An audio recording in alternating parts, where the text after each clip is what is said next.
मुख्यमंत्री डॉक्टर मोहन यादव ने शुक्रवार को कुशाभाऊ ठाकरे कन्वेंशन सेंटर में वन विभाग, लोक स्वास्थ्य, चिकित्सा, शिक्षा के कुल 877 अधिकारियों कर्मचारियों को नियुक्ति पत्र वितरित किए। इनमें वन विभाग के लगभग 543 और अन्य विभाग के 334, जिनमें स्वास्थ्य विभाग भी है।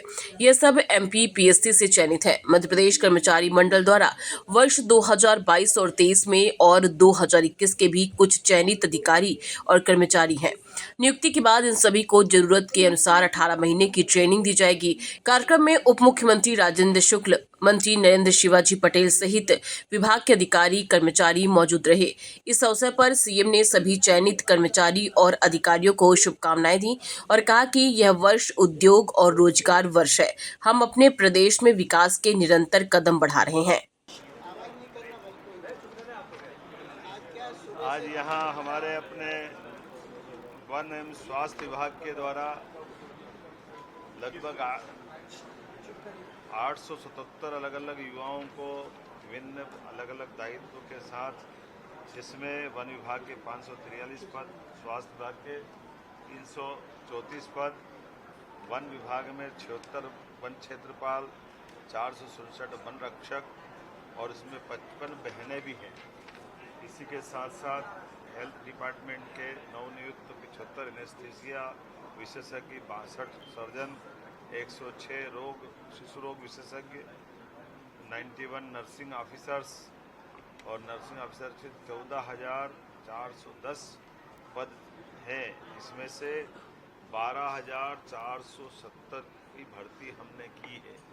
ये वो आंकड़े हैं जिन आंकड़ों के माध्यम से हमारे प्रदेश में लगातार हर विभाग के अंदर हम भर्ती करते हुए जिस बात को हमने अनाउंस किया था, अभी तक लगभग हमारी 60,000 से ज़्यादा पदों की भर्तियां कंप्लीट कर दी है और धीरे धीरे करके 1 लाख से ज़्यादा पद हम भर रहे हैं।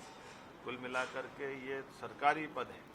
ये उनको जवाब है जो कहते हैं कि रोज़गार कितने लोगों को दिया है। आंखें हो तो देख लो। सरकार के काम करने के तरीके में मैं कांग्रेसी मित्रों से भी कहना चाहता हूं कि ज़्यादा अच्छा होता कि आज आके बैठ करके जिनको हमने नियुक्ति पत्र दिए उनकी आंख से आंख मिला करके उनके सपनों के अंदर वो भी सहभागी होते। मेरी अपनी ओर से आज हेल्थ डिपार्टमेंट को, फॉरेस्ट डिपार्टमेंट को ये बधाई देना चाह रहा हूँ और साथ ही साथ ये उद्योग और रोजगार वर्ष है जिसके माध्यम से अलग अलग सेक्टर में हमने सभी प्रकार की जो रोजगार की श्रृंखला खड़ी की। लगभग 6 लाख से ज़्यादा 6 लाख करोड़ से ज़्यादा के भूमि पूजन लोकार्पण कंप्लीट करते हुए हमारे लगभग 4 लाख से ज़्यादा लोगों को अलग अलग विविध रोजगार से जोड़ने का काम किया और कोशिश कर रहे हैं कि इसी महीने 1 लाख से ज़्यादा लोगों को जो 1 लाख करोड़ से ज़्यादा के निर्माण कार्य का भूमि पूजन हमारे माननीय प्रधानमंत्री या गृह मंत्री करें। हम उसके लिए प्रयास कर रहे हैं। कुल मिलाकर के 1 नवंबर से लेकर के 25 दिसंबर तक ये मध्य प्रदेश समृद्ध मध्य प्रदेश बने, इस दिशा में निरंतर रोजगार और उद्योग की बात करेंगे। उसी दिशा में हम लगातार अपने कदम बढ़ा रहे हैं। एक जानकारी और देना चाहूँगा, भावांतर सोयाबीन योजना के लिए आज मॉडल रेट डिक्लेयर हुआ है और मॉडल रेट के आधार पर जैसा कि हमने कहा था कि हम किसानों के साथ हैं, किसानों की बेहतरी के लिए काम कर रहे हैं, तो आपकी जानकारी के लिए बता दूं कि 4,000 और कुछ ऊपर रुपया आज मॉडल रेट का आया है। अर्थात अब हमारे किसानों को हम 1,300 रुपये कुंटल का अलग से हमारा उनका जो कमिटमेंट है वो MSP की राशि का डिक्लेरेशन पैसा 13 तारीख के दिन एक बड़े भव्य कार्यक्रम में देने वाले हैं। तो ये 1,300 रुपये कुंटल का लाभ उनको हमारी उस MSP पे देने के कमिटमेंट का उदाहरण है, जिस आधार पर हमारे कई सारे मित्रों ने, कांग्रेस मित्रों ने कहा था कि भावांतर योजना और भावांतर योजना पे किसानों का पैसे का क्या होगा। ये उनको जवाब है।